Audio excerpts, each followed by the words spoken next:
एक व्यक्ति थे जिनकी उम्र लगभग 45 वर्ष की थी। जब वो 40 वर्ष के थे तभी उनकी पत्नी का देहांत हो जाता है।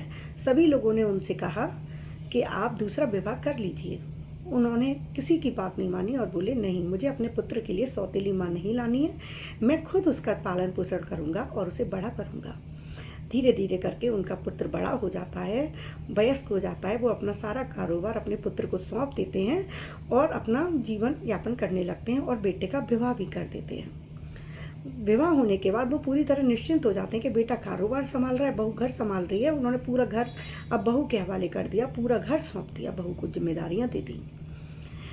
ऐसे ही कर करके धीरे धीरे 1 वर्ष व्यतीत हो गया है पुत्र के विवाह को। एक दिन पुत्र दोपहर के वक्त लंच करने के लिए घर आता है। उसी समय पिताजी भी भोजन कर रहे होते हैं। पिताजी अपनी बहू को आवाज़ लगाते हैं, बेटा यदि दही हो थोड़ा सा तो 1 कटोरी दही दे दो, मेरा मन हो रहा है खाने का। बहू किचन में से ही आवाज़ लगाती है कि नहीं पिताजी, दही तो ख़त्म हो गया है, तो मैं कैसे दूँ आपको। उन्होंने कहा अच्छा बेटा कोई बात नहीं, दही ख़त्म हो गया है, कोई बात नहीं। ऐसा कह के वो अपना जो खाना था उसको खा के और चले जाते हैं बाहर अपने मित्रों के पास। थोड़ी देर बाद पुत्र भी खाना खाने बैठता है और उसका साथ में उसका बच्चा था वो भी। तो देखता है कि थाली में 1 कटोरी भर के दही दिया हुआ है उसकी पत्नी ने। उस समय बेटा कुछ नहीं कहता है अपनी पत्नी को, चुपचाप खाना खाता है और ऑफिस के लिए चला जाता है। ऐसे ही कुछ दिन बीत जाते हैं। कुछ दिन के बाद वो अपने पिता से कहता है कि पिताजी चलिए कोर्ट चलिए, आपका दूसरा विवाह करना है। वो कहते हैं दूसरा विवाह किस लिए बेटा, मुझे तो ज़रूरत है ही नहीं, मैं तो खुशी खुशी रह रहा हूँ, तो मुझे तो बिल्कुल कोई ज़रूरत नहीं है। तो पिता ने आश्चर्य से जब ये पूछा है कि ऐसा क्या कारण है बेटा जो तुझे आज मेरे विवाह की चिंता हुई, तो बेटा कहता है पिताजी ना तो मुझे माँ की ज़रूरत है ना आपको पत्नी की ज़रूरत है, क्योंकि आपने तो मुझे माता और पिता दोनों का प्यार दिया, और ना मुझे माँ की ज़रूरत है क्योंकि आपने भी दिया है, और आपको भी अपनी पत्नी की ज़रूरत नहीं क्योंकि आपने अपना इस दुनिया में मन लगाना सीख लिया है। परंतु मैं आपका विवाह इसलिए कराना चाहता हूँ ताकि आपके लिए दही का इंतजाम हो सके। पिताजी समझ गए कि इसके मन में क्या चल रहा है, इसके मन में उस दिन की बात घर कर गई है। कल से ही मैं, पुत्र कहता है कि कल से ही मैं किराए के मकान में रहने के लिए आपके यहाँ से चला जाऊँगा पिताजी, अपनी पत्नी के साथ, और आपके ऑफिस में एक कर्मचारी की तरह काम करूँगा और उसका वेतन लूँगा, ताकि आपकी बहू को 1 कटोरी दही की कीमत पता चल सके कि 1 कटोरी दही की कीमत क्या है।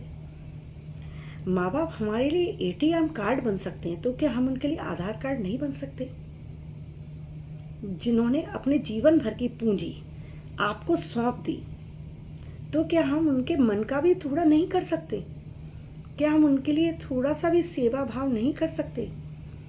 जिसने अपना कारोबार सारा बेटे को दे दिया, पूरी गृहस्थी जो उनकी पत्नी संभालती यदि होती, वो अपनी चाबियां घर की बहू को सौंपती, और यदि वो 1 कटोरी दही की आशा करते हैं, उम्मीद करते हैं, तो क्या बहू का फर्ज नहीं बनता है उसके लिए भी मना कर देना?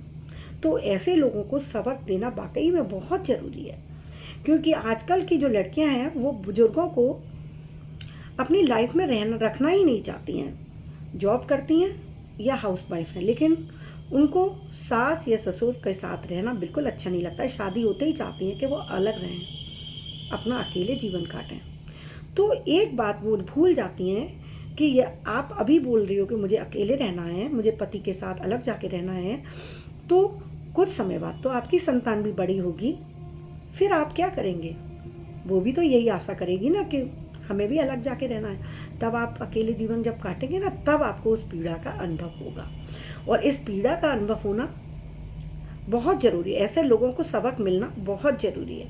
तो इस पुत्र ने अपने पिता के लिए जो किया, मैं कहती हूँ कि प्रत्येक बच्चे को अपने माता पिता के बारे में ज़रूर सोचना चाहिए कि जिन्होंने हमें जन्म दिया, पाल पोस कर बड़ा किया, खुद ना खाकर हमें खिलाया अच्छा अच्छा, खुद ना पहनकर हमारी पहले सोची, तो उनको हमें बुढ़ापे में पूरा साथ देना चाहिए, सम्मान देना चाहिए, उनकी ज़रूरतों का ध्यान रखना चाहिए।